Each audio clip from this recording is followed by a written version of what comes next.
lens flare, weather balloons, optical illusions, swamp gas. 95% of all UFO sightings can be explained and quickly discredited. But 5% have enough eyewitnesses and factual evidence that they demand to be taken seriously. Journalist Leslie Kane has been researching these cases for over 10 years, focusing on the most credible evidence and witnesses. I've worked with high-level officials, pilots, generals, and a former U.S. governor to show that there is a physical phenomenon that exists. A huge triangular object. Dark gray oval. Like a frisbee? Like a UFO type thing. Now, new evidence, audio recordings, radar data, and never-before-heard witness testimony make these sightings part of the select 5% that is impossible to ignore. It's time to correct the record once and for all.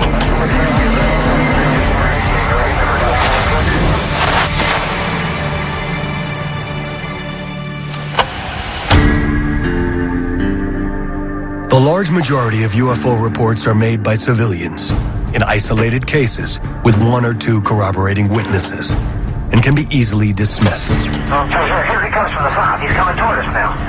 This is unreal. But when a sighting occurs over a nuclear-armed American military base at the height of the Cold War and is seen by 60 Air Force personnel for 45 minutes, it demands closer scrutiny.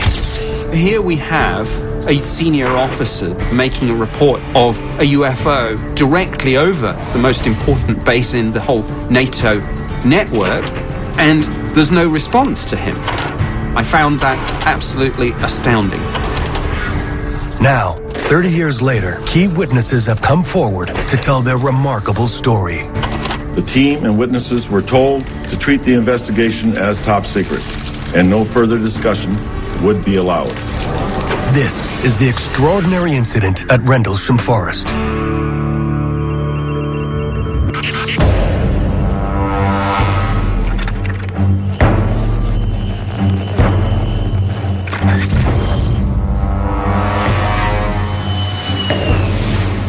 My name is Colonel Charles Halt. In 1980, I was a deputy base commander at RAF Bentwaters Woodbridge, England. At that time, Bentwaters was the largest tactical fighter wing in the free world, and our mission as a key NATO installation was to be prepared should anything happen. Early in the morning of the 26th of December, I went in to collect the police blotters. That's the chronological list of what happened the previous 24 hours. And as I walked into the office, the on-duty desk sergeant started to laugh. He said, "Colonel, you're not going to believe this. Last night, 3 of our policemen were out in the forest chasing UFOs. They called in and thought they saw a downed aircraft. They went out and investigated, and they had some type of an experience." I said, "We'll put something into the blotter to the effect that they saw some lights, and we'll leave it at that for now." Halt plans for the UFO story to go away, despite growing rumors around the base about a strange craft seen in the woods on Christmas night. But within days, he is forced to act. 2 nights later, we were having the Christmas party, and we were just finishing the main course and getting ready for dessert when the on-duty flight lieutenant cornered the base commander and I and said, "We have to talk. The UFO is back." I was sure I could put this thing to rest. So I took my little pocket recorder, which I carried everywhere, an APN 27, which is a Geiger counter, and we went out into the forest. Late in the evening on December 27, 1980, Colonel Halt takes a team of 4 officers, including a flight commander and a disaster preparedness expert, out to the site where the alleged craft had landed 2 nights earlier. And lo and behold, I find half our security force out there. 5, 6, 7 vehicles, Jeeps, 6-passenger pickup trucks, and they're trying to light up the forest. Here I'm thinking, this is a public relations disaster just waiting to happen. So I tell them to knock it off, get as many people and things back to the base as they can. And with a little tape recorder, I took a small team into the forest to the alleged landing site. We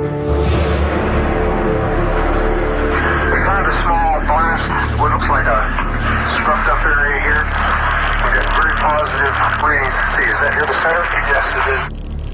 Halt and his team locate 3 indentations in the shape of a triangle at the alleged landing site.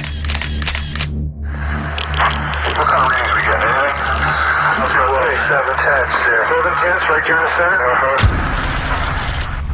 The radiation readings are 10 times the normal or background level, signaling that there is definitely more to the sighting than Holt at first allowed. We found rub marks on the trees facing the site and quite a few broken branches on the ground. And when we looked up, we noticed a break in the tree canopy above us. It was obvious something had come up through or down through the trees. As we're investigating, we also hear the barnyard animals, the cows and the chickens, sort of went into a frenzy for a short period of time and then got very silent. And then somebody suddenly notices a glowing red object on the far side of the forest. And I immediately turned my tape recorder back on. Where? Right at this position here, straight ahead, in between the tree. There it is again. Watch, straight ahead off my flashlight there. There it is. Hey, I see it too. What is it? We don't know, sir. Yeah, it's a strange, small red light. Maybe a quarter to half mile, maybe further out.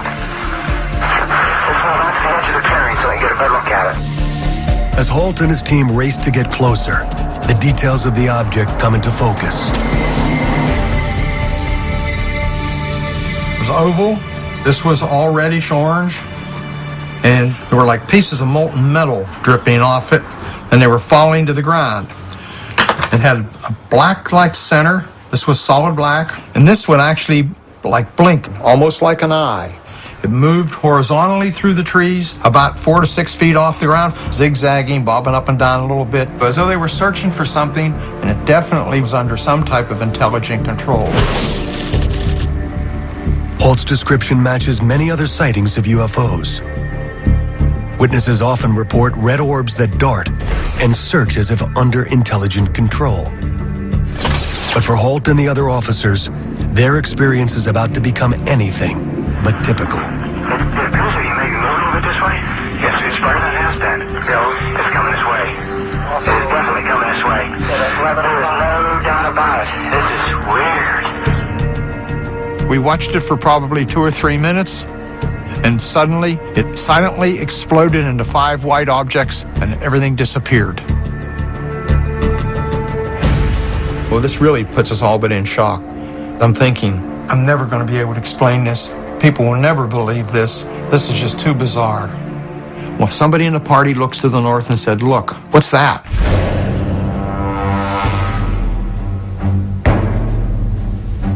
And we see 4 or 5 objects that are elliptical with multi-color lights, probably 3,000 or 4,000 feet in elevation, and they're moving at high speed with sharp angular movements. We hear a lot of chatter on the radios, and we were having difficulties the whole time, too. There was a lot of interference. Some say that sending down a beam into the weapons storage area, and we were all extremely nervous about what was happening. Moving out fast. There's one on the right heading away, too. Yeah, let's head north. Oh, here he comes from the south. He's coming toward us now. Suddenly, one comes overhead and stops. It sends down a beam at our feet. When the beam came down, we stood perfectly still. I don't think anybody moved. Everybody just stood there in shock. And it's going through my mind, there has to be some type of a reason for this. Is this a communication? Is this a weapon? Is this a warning? What do we do now? Holt and his men are transfixed by the craft looming overhead. The sight is something unfamiliar to these trained military professionals. Never seen anything like it. And while we're standing there, just as suddenly as it appeared, click, it's gone. I'm thinking, there is no real explanation for all of this. Why did I get involved? This is not exactly career enhancing. Over 60 Air Force personnel are reported to have seen a UFO during the 2 nights that comprised the Rendlesham incident. According to witnesses, this really shook up the base. This was during the Cold War. This was a nuclear-armed outpost, and it was an incursion, a national security concern to both the British and the Americans. As the commanding officer on duty, Holt is required to report the events to his superiors, so he files a brief memo, hoping to put the matter to rest. Due to the base's location within England, the memo is forwarded to the British Ministry of Defense, which quickly concludes that the event is of no defense significance and closes the case. And it would remain that way for over a decade. My name's Nick Pope. I worked for the Ministry of Defence for 21 years, and for much of the early 90s, I ran their UFO project. My job was to investigate sightings and determine whether there was evidence of any potential threat to the United Kingdom. In 1994, Nick Pope instigates a cold case review of the Rendlesham Forest incident. One of the things that prompted me was the apparent lack of any formal response to Colonel Holt's report. Here was one of the most senior officers ever to go on the record, making a report of a UFO landing in close proximity to two of the most important bases in the whole NATO network, and there's no response to him. I found that absolutely astounding. Pope begins an exhaustive 3-year study, uncovering several key errors in the investigation, including a confusion over jurisdiction. The Rendlesham Forest incident involved the twin bases, Bentwaters and Woodbridge. Now, of course, these were United States Air Force bases, but on British soil. So there was total confusion about who was in charge. Another problem was that the landing site had not immediately been cordoned off. People were coming and going, contaminating the site. It should have been searched thoroughly with a metal detector. Soil samples should have been taken. This didn't happen. Years into his review, Pope uncovers one of the most critical failures of the original investigation. I was looking at the question of whether or not the UFO was tracked on radar. One of the witnesses said that for an instant there was an uncorrelated target that was hanging over the bases for about 2 or 3 sweeps of the radar, and then it disappeared.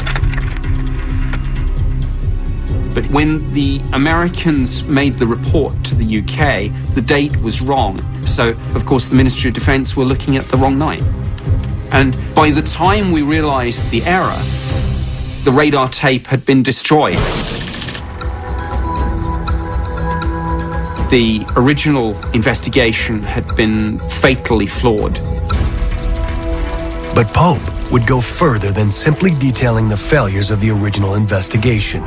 Soon he would encounter an eyewitness who came close enough to touch one of these remarkable craft and produce striking images of a landed UFO unlike any he had seen before. It was very clear to me that we did have solid evidence that an unidentified object or objects was operating over the UK.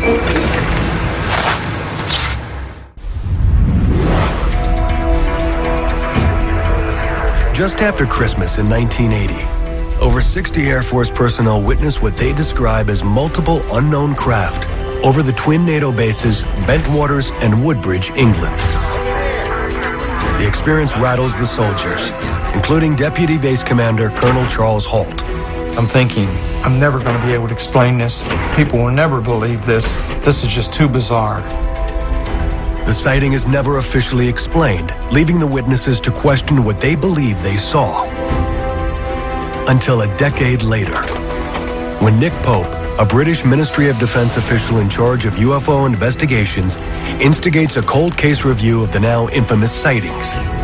It was soon clear to me that the original investigation had been fatally flawed.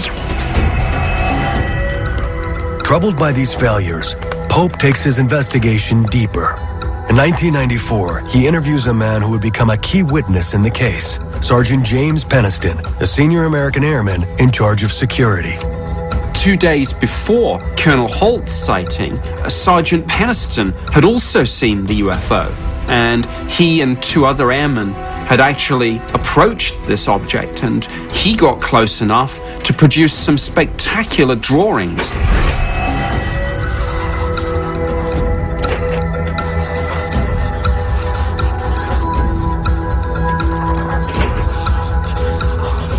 Peniston clearly got very close. See the essentially triangular shape here. And it's interesting to note that indentations were found at the landing site in the shape of a triangle, and peak radiation readings were recorded in those 3 indentations.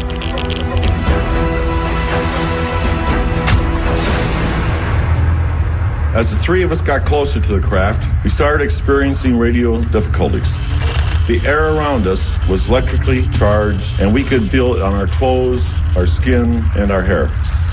Nothing in my training prepared me for what I was witnessing.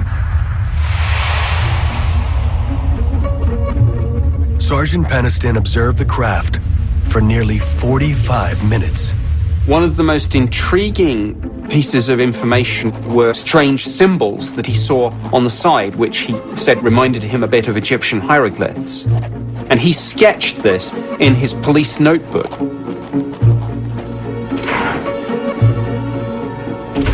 Many years after the incident, Sergeant Peniston decides to step out of the shadows and speak publicly about his sighting. Over 80 Air Force personnel, all trained observers, witnessed the takeoff. The team and witnesses were told to treat the investigation as top secret, and no further discussion would be allowed. I think in looking back at the Rendlesham Forest incident, it was very clear to me that we did have solid evidence of a compelling UFO case, that an unidentified object or objects was operating over the UK. The Rendlesham Forest incident is now considered one of the most conclusive UFO sightings in history, and includes several archetypal characteristics seen in the most credible UFO cases. Triangular and disc-shaped craft that move silently and accelerate instantly to unknown speeds. It stands as a benchmark against which all other UFO cases can be measured. And when you add in all the cases that involve high-level military people, government officials, pilots, cases that have been officially investigated, you have a body of evidence that simply can't be ignored. There's something very, very strange. But what happens when an entire city witnesses a UFO reported to be as large as 2 or 3 football fields? Was the shape of a boomerang. A large black object coming right towards us. Thought I was going to pass out because I was so enthralled in looking at this thing. And I said, that's a mile long. In 1997, thousands in Phoenix, Arizona witnessed an enormous craft. Do these lights belong to visitors from outer space? It was being blasted all over the television, so people were going outside of their houses and looking up in the sky. Now, new evidence is introduced in one of the most enduring UFO cases in history. All hell broke loose, basically, and we had a complete lockdown. Official explanations are dissected. The Air Force stated that flares were dropped around 10 p.m., but witness reports came in over an hour before the flares were dropped. So using that excuse makes a mockery out of what thousands of people said they saw. And a former governor reveals his startling admission. I knew more about the lights over Phoenix than I let on. This is the Phoenix Lights.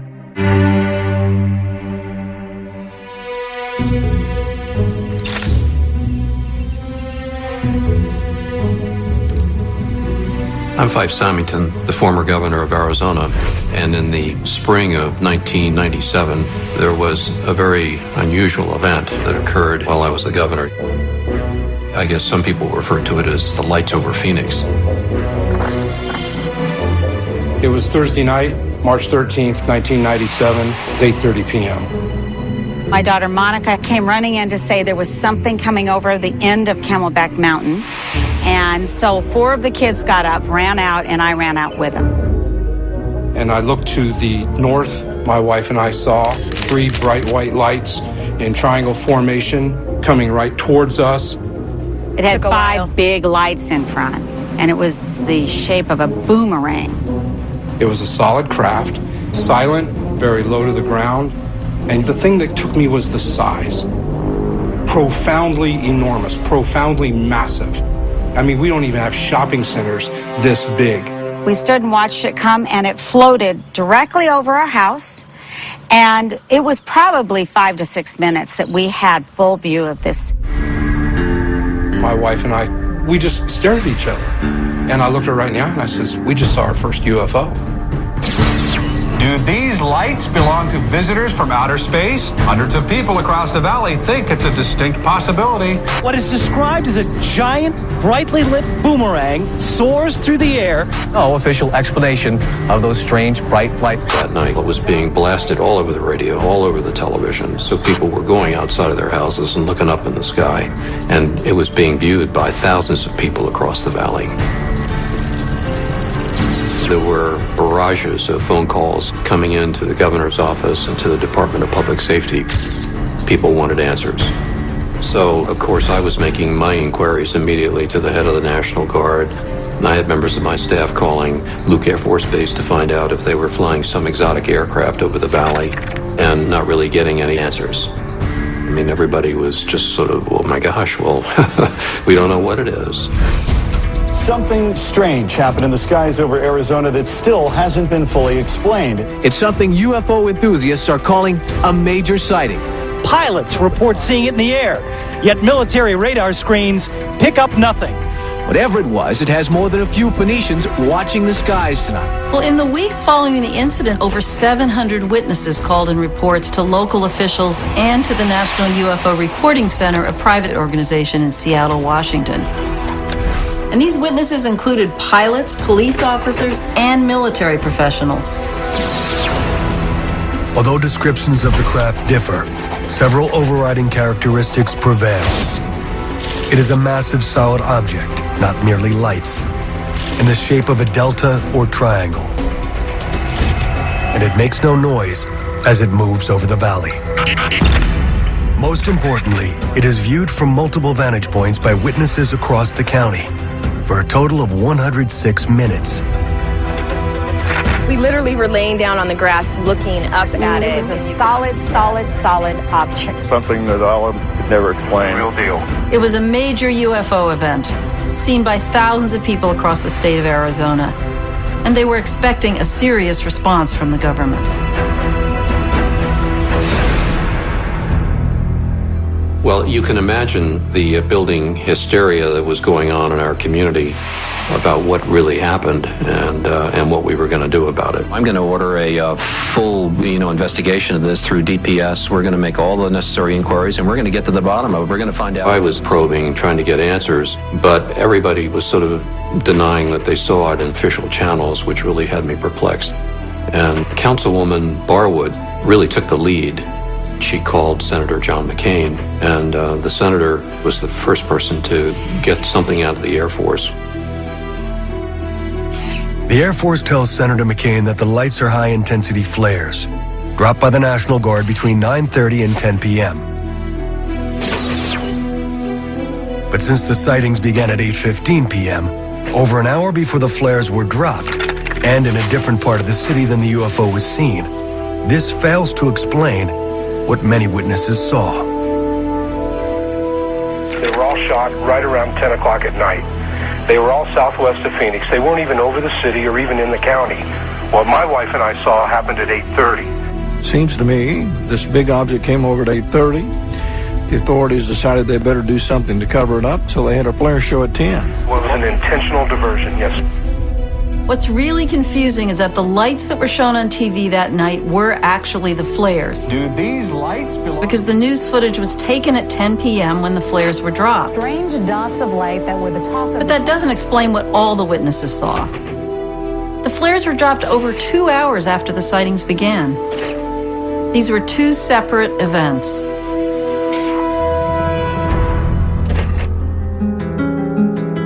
Casting further doubt on the Air Force's explanation is this never-before-heard recording of a call made by an airman at Luke Air Force Base to the National UFO Reporting Center early in the morning on March 14th.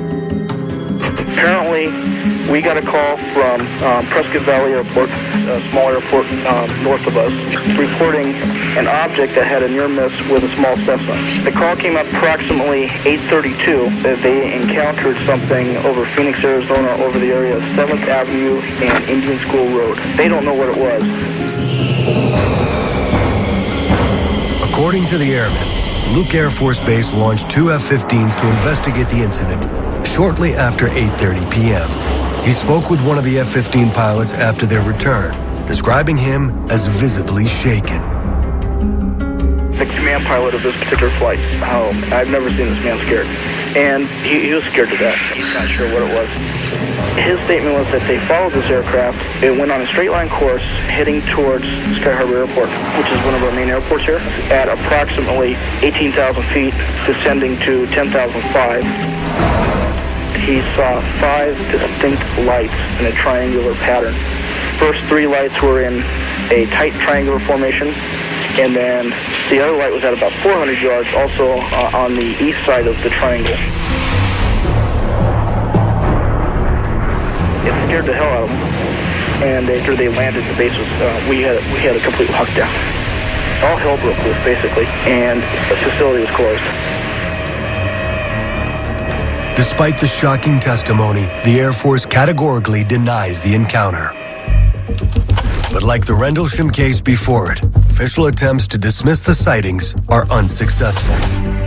It was the story that wouldn't go away, and the governor knew he would have to address it. Governor Fife Symington is determined to find out what those lights are all about. Soon the Phoenix lights would reach national prominence as Governor Symington reveals his astonishing news. I knew more about the lights over Phoenix than I let on. To escort the accused into the room so that we may all look upon the guilty party. It's time to correct the record once and for all.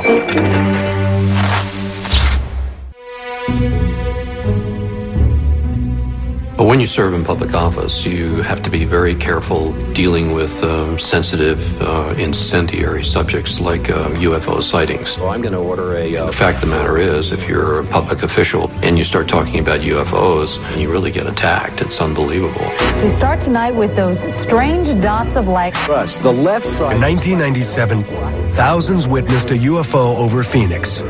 Reports described a delta-shaped craft, several football fields in length. Like the craft at Rendlesham, it was viewed from multiple vantage points by witnesses across the county for a total of 106 minutes. Thousands of people saw it, and there was quite a buildup of public interest, almost close to hysteria. UFO enthusiasts all over the country... 3 months after the sighting, USA Today features the Phoenix lights on its front page, forcing Governor Symington into the spotlight. In early June, there was some major publicity, and all of a sudden we found ourselves sort of besieged. So I organized this press conference to try to get people to kind of climb off the emotional mountain a bit.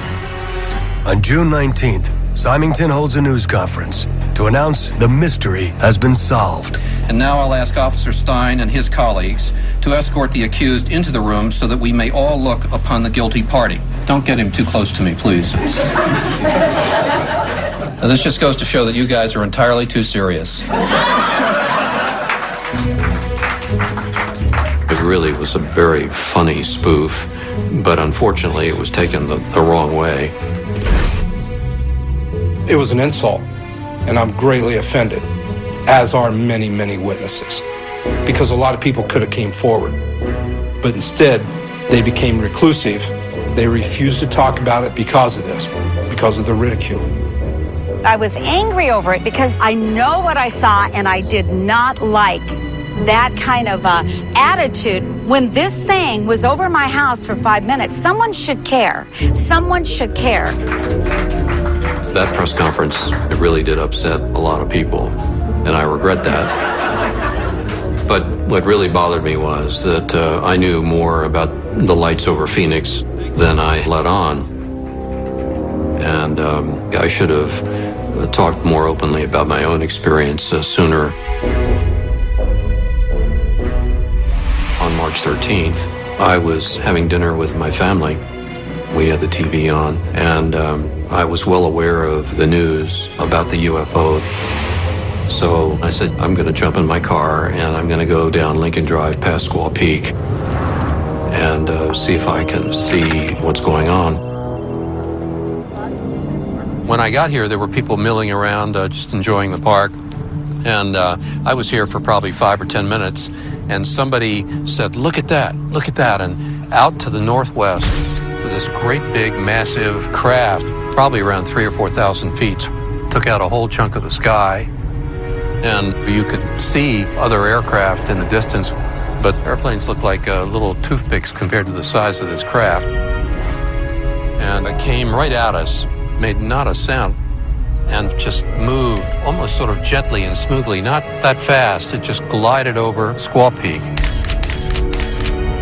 And we had a magnificent view of it silhouetted. Governor Symington observes the object for nearly a minute before it speeds away across the valley. It just all of a sudden disappeared. You know, I served in the U.S. Air Force, and I've been flying all my adult life. And I've never seen anything like that before. It obviously had unbelievable aeronautical capabilities, something way beyond anything we have in our inventory, that's for sure. But I thought I best be quiet about it because I'm the governor, and if I go start talking about it, it's going to create more hysteria, and one should not lose sight of the fact that I had a state to run. Symington maintained his silence throughout his second term. But now, nearly 15 years later, the former governor draws lessons for all public officials. I think as far as government is concerned, we're sort of driven to always have an explanation for everything. And it's hard for government entities to say, you know, I don't know. You know, we can't explain it and admit to complete vulnerability. And now I'll ask off. But I learned a hard lesson about this subject based on personal experience. Public officials need to be more open and more courageous in dealing with issues like this. We need to deal with it legitimately and objectively, and if we don't know what it was, then we should say, we don't know what it was. It's time to square up and do the right thing. The particulars of what was seen that March 1997 night are still avidly debated, and the Phoenix Lights case remains unsolved. But what is not in question is the case revealed an urgent need in UFO study, an official government process for receiving and investigating reports. As it stands now, for people in the United States, there is no official body for them to go to if some kind of event takes place, which they feel needs to be reported. And what's interesting is that in terms of the aviation community, the FAA has actually told its employees in its manual that if they see a UFO, they are not to tell the FAA about it. So they're actually saying right in their manual that we, the U.S. government, do not want to hear anything about UFO sightings. Pilots and people in the aviation community in particular make excellent witnesses. But very often, when they see UFOs, they don't go on the record because they fear that their careers will suffer. And it's a real problem because it makes the case harder to report, and it really limits the available data on the phenomenon. Without an official agency collecting sightings, coupled with the ridicule surrounding reports, it is impossible to accurately record the frequency and magnitude of UFO activity. But particularly in the aviation community, this risks a grave safety hazard. If these unidentified flying objects are real, mid-air collisions with our aircraft could be catastrophic. Hey, Dave, it's Sue from United Tower. Did you see a flying disc out by C-17? I have not seen anything, Sue. And if I did, I wouldn't admit to it. Less than a decade after the Phoenix Lights, these issues are brought to light with the alleged incursion of a UFO into one of America's busiest airports. Several pilots and United Airlines workers swear they saw one, a UFO. Definitely was not an airplane as we know it. UFO reports have exploded across the internet, making it more difficult than ever to weed out the credible from the questionable. In response, a handful of experts are applying rigorous investigative and scientific standards to evaluate evidence of this phenomenon. One of these is veteran journalist Leslie Kane. I've been looking into the UFO subject for about 10 years, always focused on the hardcore factual information. Radar evidence, the photographic evidence, the physical evidence that have been studied in laboratories, and not on more conspiracy-oriented material that's floating out in the culture and all over the internet. In January of 2007, I was struck by an amazing story that was on the front page of the Chicago Tribune. A number of employees of United Airlines witnessed a disc-shaped object. It looked like a metallic disc hovering over the United Airlines terminal, specifically over gate C-17. And this was at rush hour, a busy afternoon around 4:30. It was seen by a lot of people on the ground. It was seen by pilots, by crew members, by managers, by people that were moving planes around. It was estimated to be about 22 to 88 feet. And they said that it was hovering over gate C-17 for at least 5 minutes. And then the thing suddenly just shot up, directly up through the cloud bank above it and cut a crisp hole through it, very clean, like a cookie cutter. The witnesses, trained aviation professionals, were confounded by what they had seen. I've been at O'Hare for quite some time, and I'll tell you definitely it was not an airplane as we know it. The O'Hare case adds to the growing mountain of UFO data, echoing the common characteristics of earlier UFO sightings. It was a disc-shaped object that hovers silently and accelerates instantly to unknown speeds. But the most critical piece of evidence is yet to be revealed. Hey, Dave, it's just from United Tower. Hey, did you see a flying disc out by C-17? It was start, so... Several months after the incident, Kane obtains a copy of the control tower tapes, which includes a never-before-heard recording of a United Airlines supervisor calling in to report the sighting. Okay, I'm sorry. What can I do for you now? All right. I told Dave there was a disc flying outside above Charlie 17, and he thought I was pretty much high. But I'm not high, and I'm not drinking. Yeah. Someone actually has a picture of it, so if you guys see it out there... A disc? Like a frisbee? Like a UFO type thing. Yeah, okay. Okay. Hey, I'll keep a field eye for that. All right. Okay, thanks, bye. This is, very, very important evidence. It shows that there was something there. It was reported to the tower, but it was still treated like some kind of a joke. And I believe that that's at least partly due to the FAA policy of discouraging UFO reports. Even though this was in restricted airspace, a busy airport in the middle of rush hour, and nobody knew what this thing was going to do. I mean, this was a serious hazard. So the FAA initially didn't say anything. But once these tapes were released, they had to say something. Under public pressure, the FAA releases a cursory explanation 2 months after the sighting. Well, the first thing that the FAA told people was that this was some kind of light reflection off the bottom of the cloud bank. They said it was the airport lights can do funny things on the clouds. But the problem is the airport lights had not even been turned on yet. The second explanation that the FAA gave was that it was a weather phenomenon, most likely what is called a hole punch cloud. A hole punch cloud is a natural phenomenon that is caused by ice crystals falling from above a cloud down to a cloud bank below and melting a hole in the cloud. The problem is you have to have freezing temperatures for this to occur. Well, we know for a fact that it was too warm at O'Hare that day. The temperatures were not below freezing at the level of the cloud bank. So it is an absolute physical impossibility for that event to have been caused by a hole punch cloud.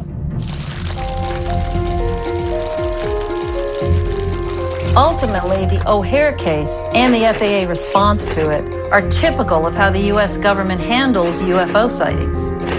First, they avoid having to talk about it at all, but if that becomes impossible, the authorities will just throw out whatever explanation they think might fit, whether it's plausible or not. And it's a real problem. This has happened countless times for decades. It's a standard operating procedure for cases like this. Despite the current situation, there was a period in U.S. history where open scientific study was encouraged, and sightings were actually welcomed by the government. For the past 3 years, a large number of perfectly sane and reliable people have been involved in this flying saucer business. We read about them, talk about them, wonder about these reports of strange phenomena in the skies. I am inclined to believe that it's of an extraterrestrial origin. Back in the 50s and 60s, there were a lot of sightings that were being reported. There was a lot of coverage in the media, and officials could not figure out what was going on. and it was during the Cold War. So there was heightened concern in the general public about unexplained things in the sky. So the U.S. government set up an agency within the Air Force called Project Blue Book, and its purpose was to take reports from the public and to investigate cases. Project Blue Book officially launches in 1952, with its 5-person staff receiving over 1,500 reports in the first year alone. I was driving north on 101 highway at about 3 o'clock in the afternoon. I noticed a terrific blue flash at nose of my airplane. I looked to my right, and there in the sky were 3 tubes of fluorescent light. And it went over me, practically right over my head. The object traveled in a straight line. I counted 8 of them, proceeding directly out to sea. And I began to hear a hissing, whistling sort of a sound. A beautiful, silvery, pink-tinged moonlight. Between 1952 and 1969, Blue Book receives over 12,000 UFO reports, nearly 800 of which are unresolved. It is soon clear that the scope of the UFO phenomenon is far greater than the small Air Force office can handle. Blue Book was plagued from the start. It was understaffed, incompetent in certain ways, and eventually it just became like a public relations exercise for the Air Force. So in 1966, it was decided that its future would hinge on a government-funded study commissioned at the University of Colorado. The university study is headed by Dr. Edward Condon, physicist and former head of the National Bureau of Standards. Condon was biased against UFOs from the beginning. In fact, in a 1967 article, he was quoted as saying, "My attitude is there's nothing to it. But I'm not supposed to reach that conclusion for another year." The Condon report is completed in 1968 and includes some valuable analysis of unresolved UFO cases in its nearly 1,500 pages. But that goes largely ignored in favor of the 2-page summary written by Condon himself, which declares that further scientific study of UFOs is unwarranted. In 1969, the Air Force announces the termination of Project Blue Book, effective the following month. Since then, the report has been cited countless times by officials and scientists to justify dismissal of UFO study. It's really a tragedy. I mean, this was the only official investigation by our government. When it closed, the golden age of UFO study in America was over.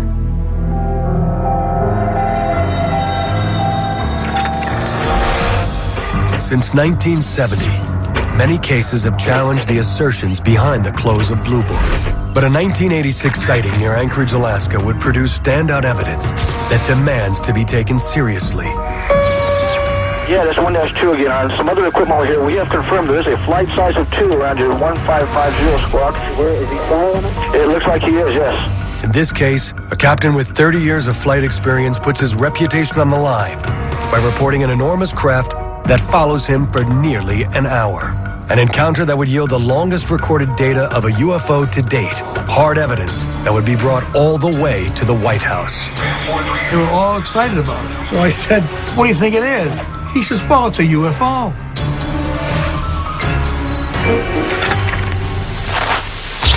My name is Richard Haynes, and I have been a research scientist for NASA since 1967.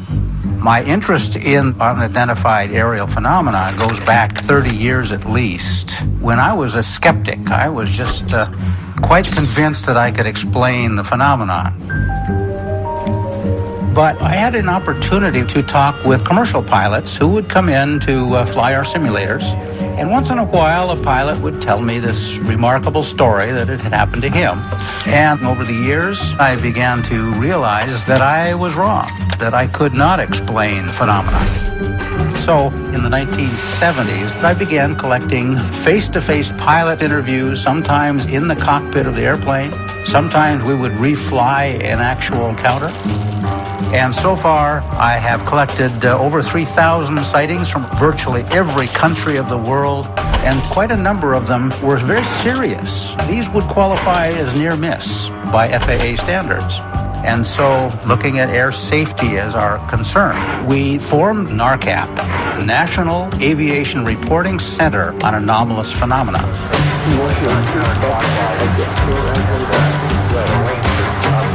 NARCAP is a reporting center for pilots and air traffic controllers who would like to make a report of their sightings in a completely confidential manner.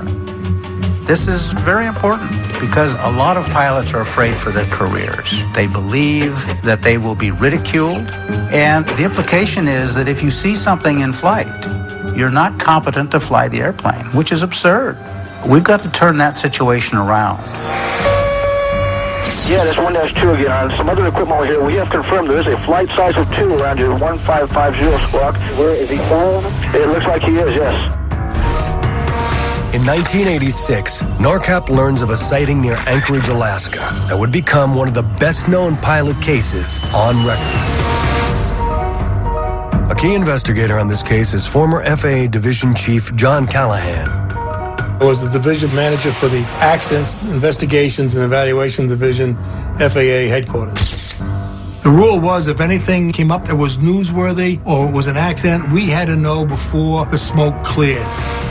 Sometime in January of '87, I received a call from the Alaskan region. Apparently a UFO had chased this Japanese 747 across the skies for like 31 minutes. Somehow the media found out about it, and now they want more information. They didn't know what to tell them.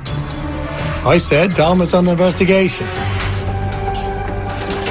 I told them to package up all the data, the voice tapes, the computer tapes, the military tapes, and send them overnight delivery on the red-eye flight to the FAA Tech Center, Atlantic City. Callahan assembles a team of FAA analysts who synchronize the radar with the pilot's radio transmissions. The result is recorded on this video by Chief Callahan and becomes an essential clue in unraveling the case.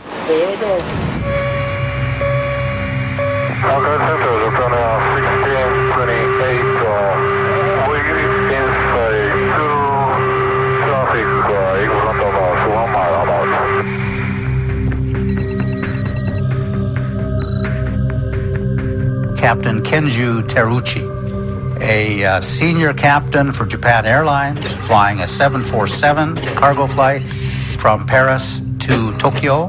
He saw a military test of some advanced nature.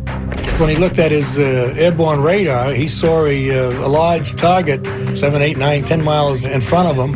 And the first thing he did is he called the FAA and wanted to know if they had any traffic up there for him. Japan Air 1628, sir, if you're able to identify the type of aircraft, and see if you can tell whether it's military or civilian. Japan Air 1628, we cannot identify the type, but we can see navigation lights and turnover lights. Viewing this one-of-a-kind radar evidence, Callahan's team is able to confirm the unidentified target near Teruchi's plane. But it is this never-before-heard interview, conducted by Dr. Haynes with the Japanese pilot, that illustrates the extraordinary details of the craft. What he told me was remarkable. It was a huge object, something far bigger than his own airplane. Big walnut shape, as large as 3 or 4 aircraft carriers, had lights coming from it, and small craft coming and going from the bigger craft. How long did it take to move from the 12 o'clock position?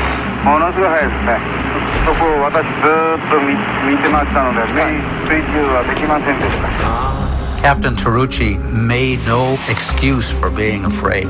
He said he was fearful. The captain and his first officer were expecting a collision and were bracing themselves. That's how serious this was.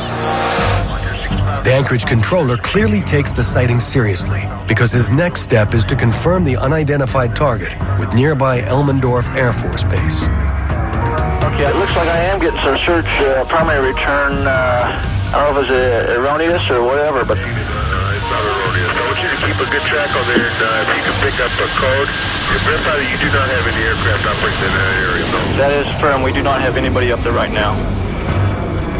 The the military guy sees those targets. The controller working the radar sees these targets. According to the pilot, there's a great big ship out here, and that stays with them for a while. Japan Air 1628 Heavy, sir, I'm going to request you to make a right 360-degree turn and advise me what your traffic does then. As Captain Tarucci was approaching Fairbanks, he received permission to carry out a 360-degree turn. He wanted to try to get away from that object that was on his left-hand side. His supposition was that the object would continue in a straight flight, and he would bank to the right and leave it behind.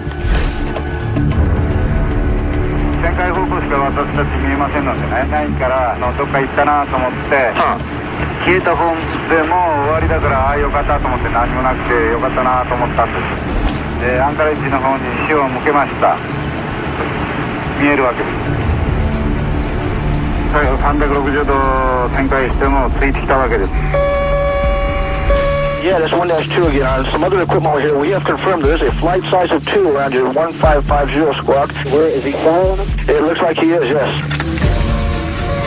As Tarucci continued the 360-degree turn, the object traveled around the circle with him, which is very interesting because it has to be going faster than that airplane to keep up. So the phenomenon had to be under good control, perhaps intelligent control, to maintain precise station with that airplane. The pilot sees it, his co-pilot sees it. The military base and the Anchorage controller track it on radar. And a United Airlines passenger jet flying nearby also reports unknown traffic in the area. In all, the Alaska sighting shares many characteristics with the most credible UFO cases, including Rendlesham, Phoenix, and Chicago. It is a massive disc-shaped object that moves as if under intelligent control and is capable of accelerating instantly to unknown speeds. And most remarkably, the encounter lasts nearly 55 minutes over a span of 350 miles, providing the FAA with significant amounts of data.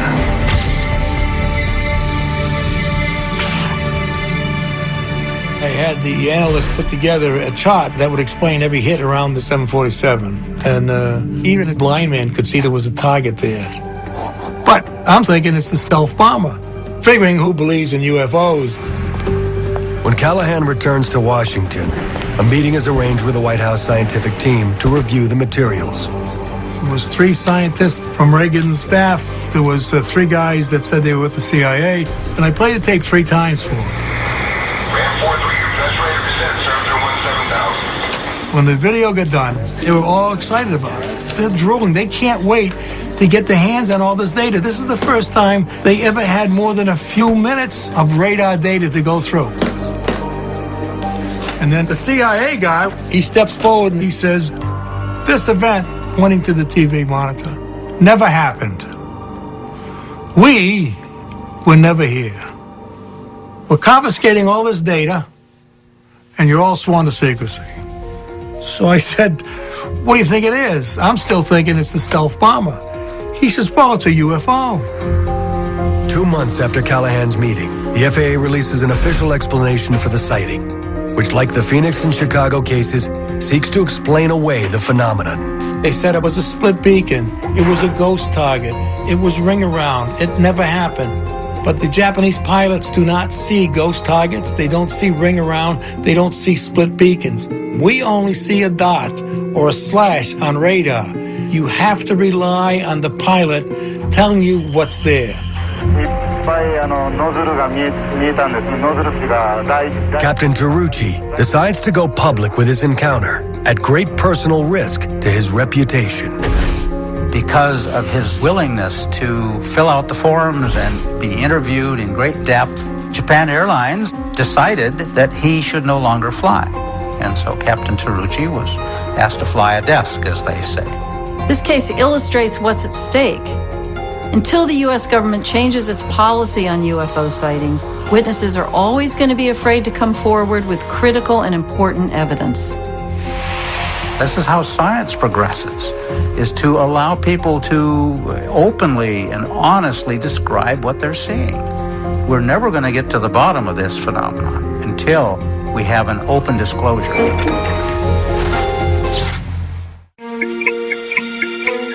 These days, if you go on to sites like YouTube, you'll see all sorts of videos of UFOs, and there's a huge amount of fake videos, photos which have been mocked up with various computer programs. I mean, it's almost impossible these days to pick out the signal from amidst the noise. And the only pictures that are really important are the ones that have been so thoroughly analyzed and vetted that we know that they are a genuine unidentified flying object. One of the most viewed UFO videos on the web, with over 17 million YouTube hits, is this clip, claimed to have been shot in 2007 in Haiti. Along with other recent images submitted online, it has UFO watchers buzzing. But with advances in special effects software, it is becoming more and more difficult to distinguish between real and faked images, making experts in the visual effects community a valuable voice on the subject. I'm Doug Trumbull. I make movies that have to do with science fiction, special effects. I worked on 2001: A Space Odyssey, Close Encounters of the Third Kind, Blade Runner, Star Trek: The Motion Picture, and so I do motherships and spaceships and UFOs for a living. We have a situation right now where everybody who has a laptop can make a fake UFO. I can make a fake UFO on my cell phone. I mean, it's just all over the place. My personal belief is that I'm convinced that there is something very real. But I've never seen a photograph that I couldn't duplicate or fake digitally or optically or photographically and make it look just like that. And so I'm my own worst enemy in that respect because I know what's possible. On break from his latest project, Trumbull shares his opinion on the authenticity of the 2007 Haiti video. I think it's really good. I don't buy it as a real UFO or UFOs, but I think it's a pretty well done special effect because they're doing very dynamic camera moves. They're matching the irregular movement of the camera to the movement of the object. They seem to have kind of aircraft-like ballistic trajectories, and it all kind of makes sense, like they're flying in formation. But there are a number of things happening here that kind of give away the illusion to a certain extent. Let me just freeze on this. See, now look at these two palm trees. They're identical. That frond, this frond, that frond, that frond. These are actually a photo composite of one palm tree put in two places. So it's really the same palm tree twice. That doesn't happen in nature. It's absolutely impossible. There's other things that happen, like when this thing goes through the trees, even though this seems to be an extremely bright light, it's not affecting these fronds at all. There should be more light happening up in the fronds of the tree, so you get a little twinkly light and some interaction, but there isn't any, because that's a much harder thing to do. So, good job, but I don't buy it.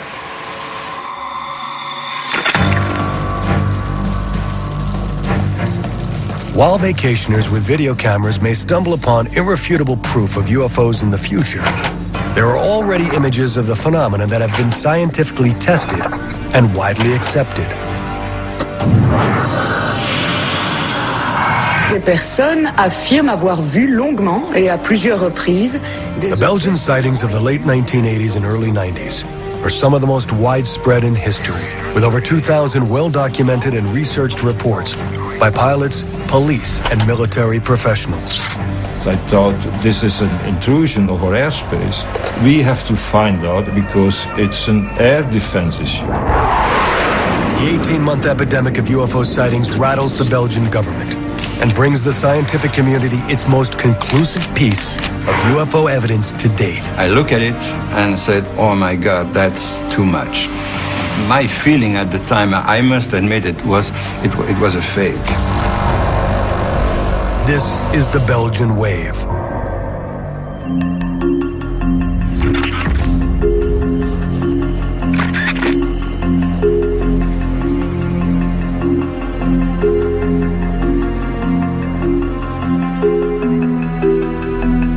My name is Patrick Ferrin, and I was one of the two co-founders of SOBEPS, which is a non-profit association devoted to the study of aerial space phenomenon. In 1989, the situation was very quiet here in Belgium concerning UFOs. So quiet that we decided to close the association because there was no sighting anymore. And all of a sudden, strange things started to happen in the area of Eupen. And this was, historically speaking, the beginning of the Belgian UFO wave.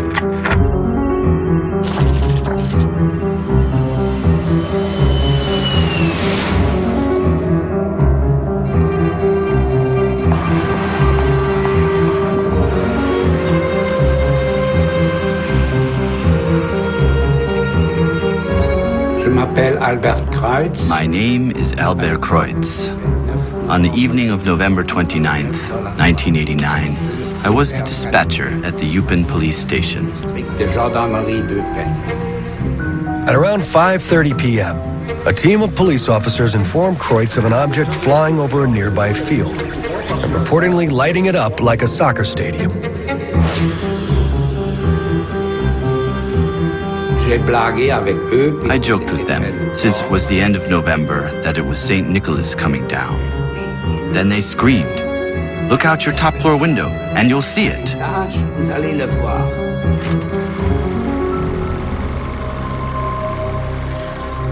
I go to the window, and I see the object about 200 or 300 meters in front of me, like a boat, floating in the sky.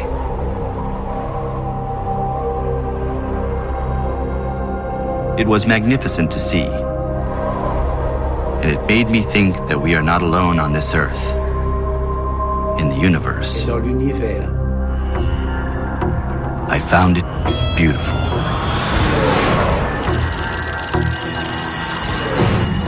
Immediately, the dispatcher is flooded with calls from concerned citizens. So he orders local officers stationed nearby to follow the object. One of these is Dieter Plumens, Chief Inspector of the Kelmis Police Force. Plumens is on duty with his partner, catching drug dealers near the Netherlands border, when the call comes in. When we heard the call on the radio, we were driving in this direction. We saw a light or some type of object resting over the town of Henri Chapelle. And we asked ourselves, what is that? I told them to pursue the object and observe it. So they followed it to Henri Chapelle, where the object hovered motionless over the Beloy retirement home.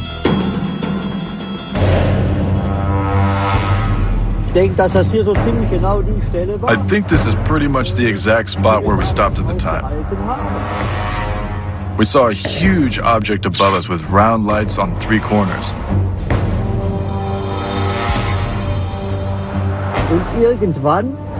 And at some point, a much smaller object flew out from behind. And it had a reddish blinking light that blinked in rhythm with the larger light. Plumens and his partner observe the objects for several minutes, and then suddenly the red orb is reeled back into the larger craft. The object then rose up and flew away.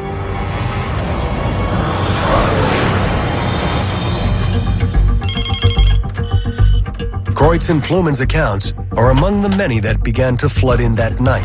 In all, a total of 13 police officers called in reports of an unidentified triangular craft spotted in 8 different locations around Eupen. Over 60 additional civilian reports are made that evening, producing a concentrated mass of sightings that would soon bring international media attention and compel the Belgian government to respond. It was really an historic night because the sighting reports were all so similar. But the big surprise was that this was only the beginning.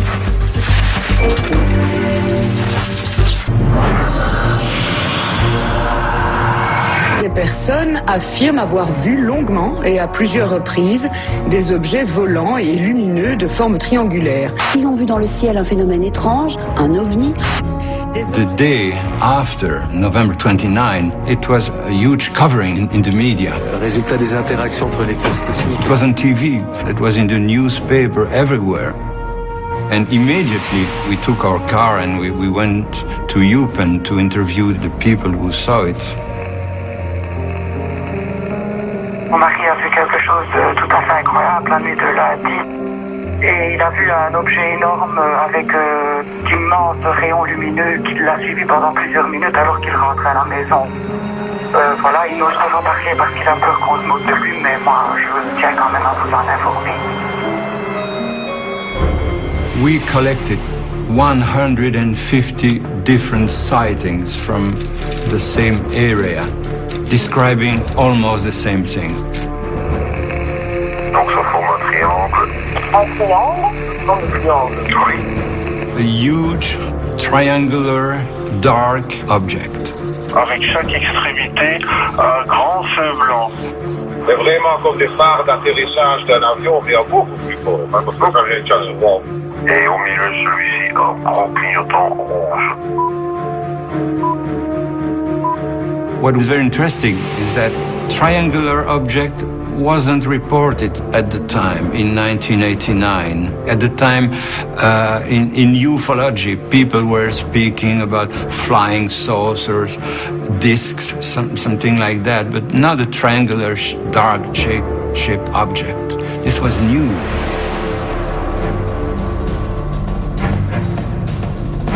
The Belgian sightings of November 29th garner international attention, prompting an immediate response from the government.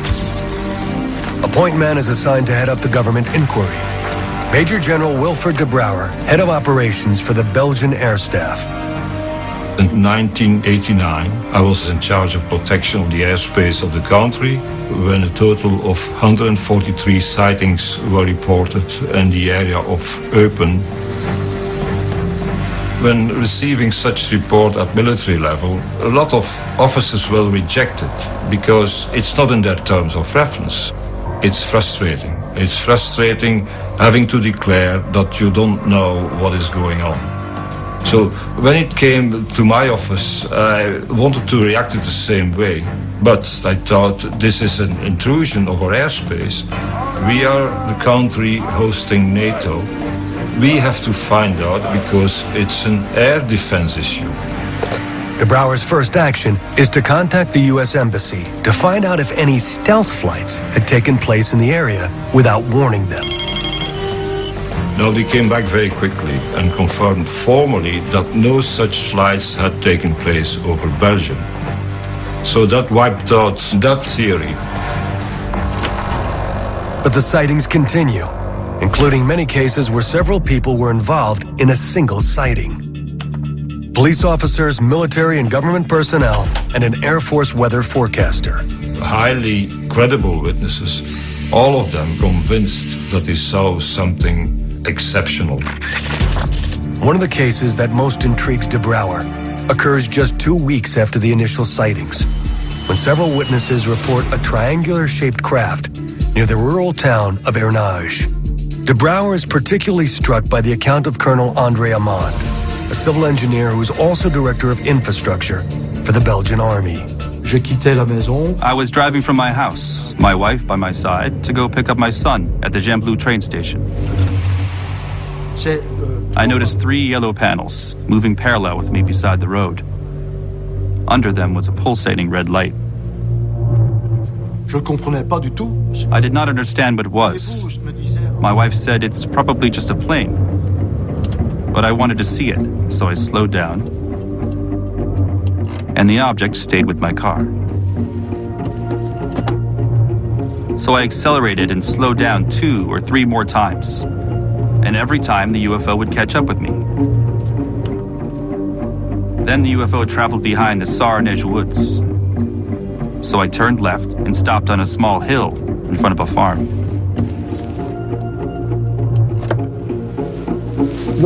The UFO came out from behind the woods, over there. I saw a huge, bright white beacon come over until it was about 100 meters in front of us. You could hear traffic on the highway and a train going by about 1 kilometer away. But at no point could you hear any noise coming from this object only 100 meters in front of us. We observed it for 6 to 8 minutes. And then my wife says, "Andre, come on, get in the car. I don't like this." And at that point, the great white beacon retreats and it darts away to the southwest in about the time it takes to let out a breath. In my experience, that kind of acceleration requires a very large amount of energy that wouldn't be possible without materials that could superconduct at a low temperature. Et actuellement, 20 ans après. And today, 20 years later, I know one thing. There is no man-made object able to do what I saw that object do that day. Not then and still not now. C'est pas possible. It's impossible. Colonel Amman sends a report to the Ministry of Defense and is one of the many military professionals who convinces the Belgian government action was necessary. We decided to set up a procedure to launch, in the future, aircraft to try to identify these sightings, but on conditions. First of all, witnesses would report to the police. They would confirm the sighting, and then they would call a radar station which had the authority to scramble F-16s.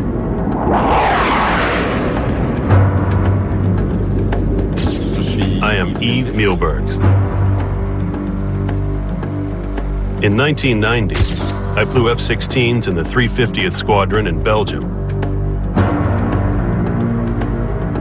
We had heard about the wave of UFOs, particularly in the regions of Liège and Eupen.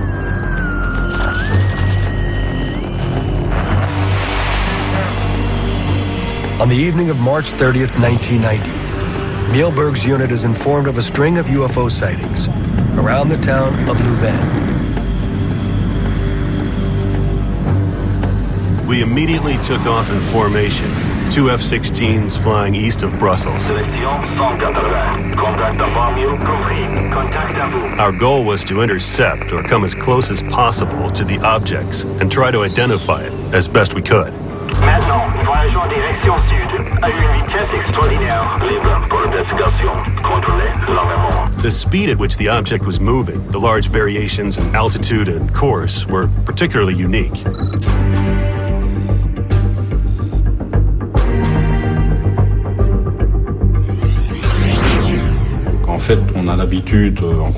In air combat, we're used to seeing objects move very quickly. But in this case, the object's variations were unforeseen, which proved that we were dealing with an object very different from an aircraft.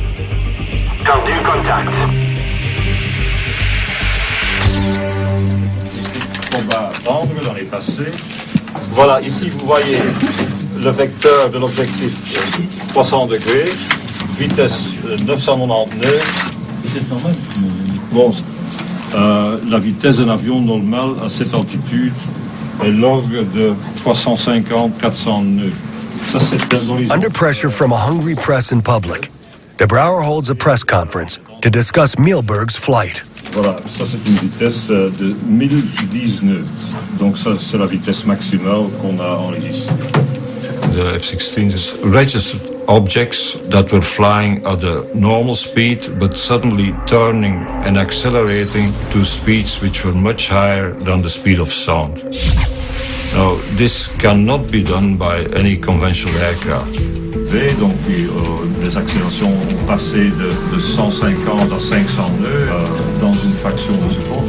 Unfortunately, only one of the F-16 radar tapes provided sufficient information to analyze, which meant that we couldn't compare the tapes to exclude electromagnetic interference, which is a reflection of an object, sometimes on the ground, that can go through the atmosphere and bounce back to the F-16 radar. 100% sûr que vraiment il y avait quelque chose. Ça c'est clair. Due to the failure of the secondary radar recording, government officials cannot verify the pilot's account. But Mielbergs remains convinced. Personally, I believe there was an object at that location that day. We had ground witnesses, radar stations, and airplanes. 3 different sources watching the same object at the same time in the same place. There was something in the air that night.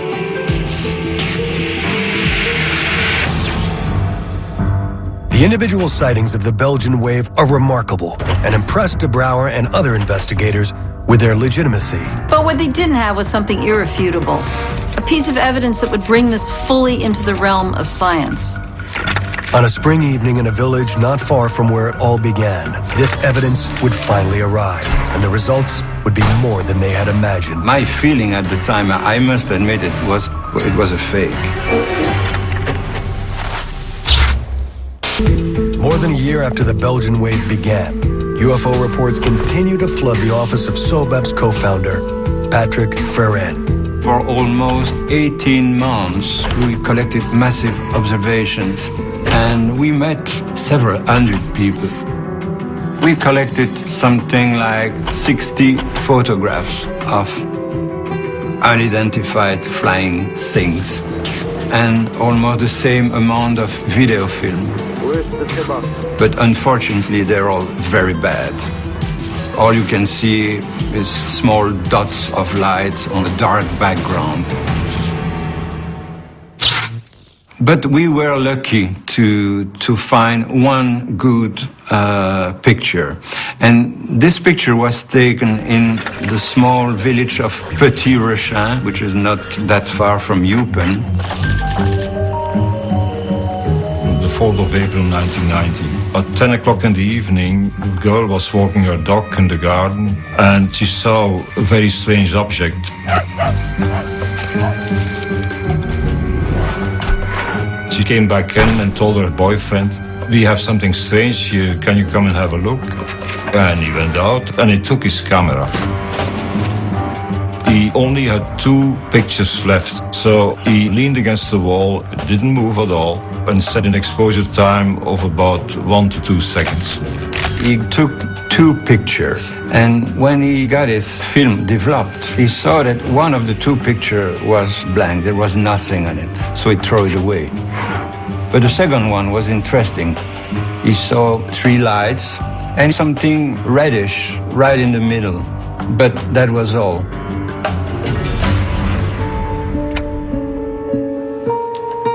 I received the original at the time. I looked at it and said, "Oh my God, that's too much."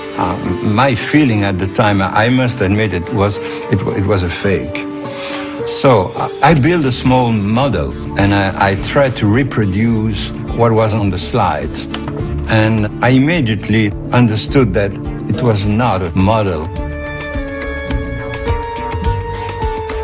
So we decided to see someone who was an expert in digital analysis, someone who had the right tools to detect and to prove it was a fake or not. The slide is put under an intensive year-long study by Professor Mark Ashewa, a nuclear physicist at the Royal Military Academy in Brussels. Professor Ashewa's analysis of the blue component of the slide showed that one side of the triangular object is perfectly in focus, but 2 other sides are blurred. This proves that there is an independent movement of the object. It was not a fake. The slide is further analyzed by scientists around the world, including Professor André Marion, a nuclear physicist at the University of Paris-Sud. Professor Marion discovered that there was a magnetic field around that object because he observed a pattern like iron filings behave in a magnetic field. Professor Marion's findings trigger speculation that the craft may have moved using a magnetoplasma dynamic propulsion system, an electrically powered engine that uses a magnetic field to generate thrust. Such a system could also account for the lack of wind and noise reported by witnesses. In the history of UFO study, the Petit Réchat photograph stands out as one of the most convincing pieces of evidence of a sighting to date. Not only does it reinforce thousands of reports from across Belgium, but it reveals many shared attributes of the most credible UFO cases. It is a triangular craft that moves silently and accelerates instantly to unknown speeds.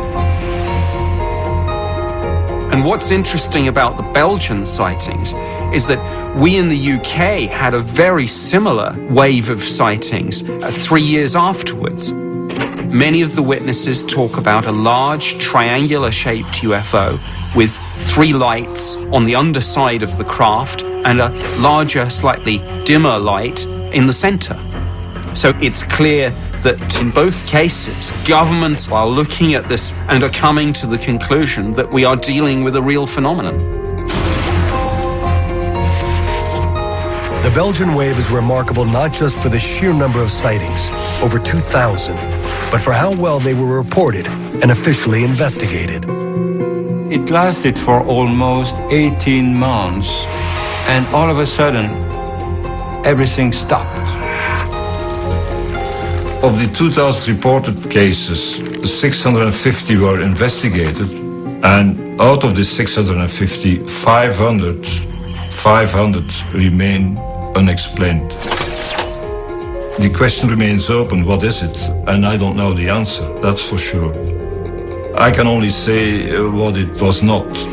It was no aircraft, no helicopter, no blimp, no Zeppelin, no ULM, no RPV, you just name it. The Belgian wave remains a mystery. And even now, 20 years later, witnesses are left with more questions than answers. I'm frustrated because after 20 years, no one has a valid explanation. Indeed, there were 2 objects in the sky. We have no other explanation. I had never seen such a flying object before that day or since then. And to this day, I still don't know what it was. Is it something extraterrestrial? Could be. I can only say what I saw.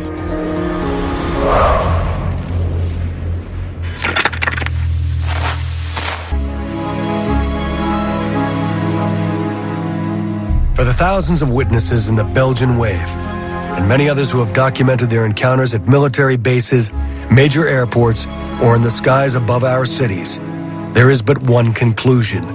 There is something out there, and we need to take it seriously. The difficulty, of course, of studying UFOs, if in fact they are manifestations of some advanced civilization, is that we are more or less in the same position of, let's say, laboratory mice attempting to understand the civilization of biology technicians in the laboratory. It is just beyond our imagination. And Arthur C. Clarke said that sufficiently advanced technology is indistinguishable from magic. History is filled with accounts of new phenomena, poorly understood phenomena, that have been ridiculed, made fun of. Why? Because science hasn't had a chance to look into it, or won't look into it for various reasons. We've got to turn that situation around. We have this propensity in our culture to ridicule UFO sightings. It's a problem, and we need to be more mature about it in this country. You know, it's not all aircraft lights and weather balloons and hoaxes. There is a genuine phenomenon here, something that the scientific community should want to look at. It should want to engage on this. I mean, potentially, it has incredible things to teach us. We have to keep in mind that our civilization is only about 40,000 years old, which is a blink in the lifetime of our galaxy. So we are babes in the woods. And with 200 billion stars, that adds up to an enormous number of planets, including, we now know, Earth-sized planets. So the potentiality for life out there does seem to be very great indeed. We have very, very sophisticated analytical techniques that are being used all over the universe now to look at planets, stars, nebulosities. But started asking around, I said, well, has anybody done a really sophisticated, technologically astute approach to photographing UFOs so that you could really get, what I sometimes call the Zapruder film of UFO sightings? And the answer was no. So in that vacuum, I decided to undertake what has become kind of a hobby project for me.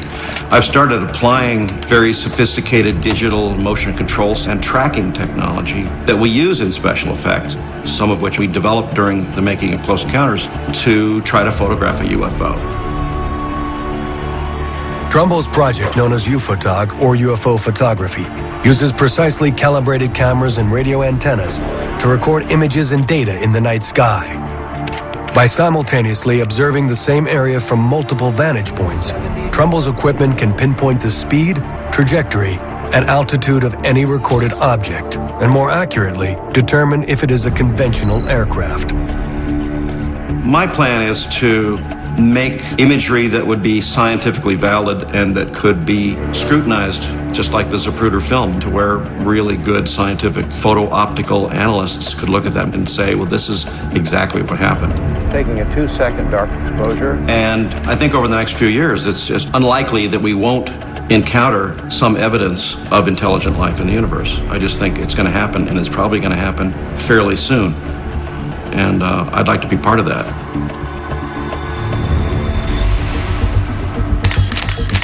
It's really an exciting time to be involved with UFO research. And there seems to be greater chances that we're going to capture even more solid data. But we also have to be extremely careful to hold it to the absolute highest standards. There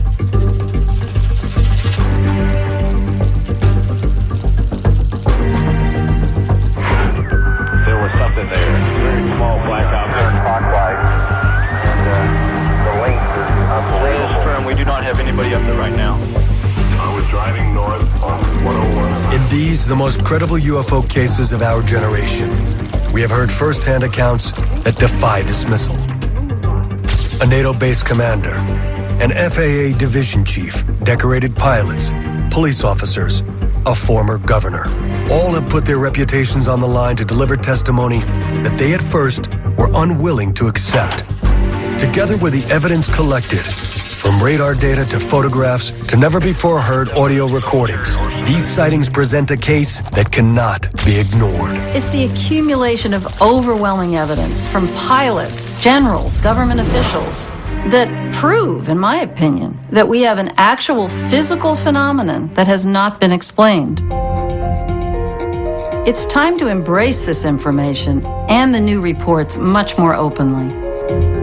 The command pilot of this particular flight, he was scared to death. He's not sure what it was. Was the shape of a boomerang. Huge triangular object. As large as 3 or 4 aircraft carriers. And it came right at us, made not a sound. It definitely was under some type of intelligent control. It's coming this way. It is definitely coming this way. 3 tubes of fluorescent light. Dark gray oval. Like a UFO type thing. It looked like someone poked a hole in the clouds. It just all of a sudden disappeared. There's no doubt about it. This is weird.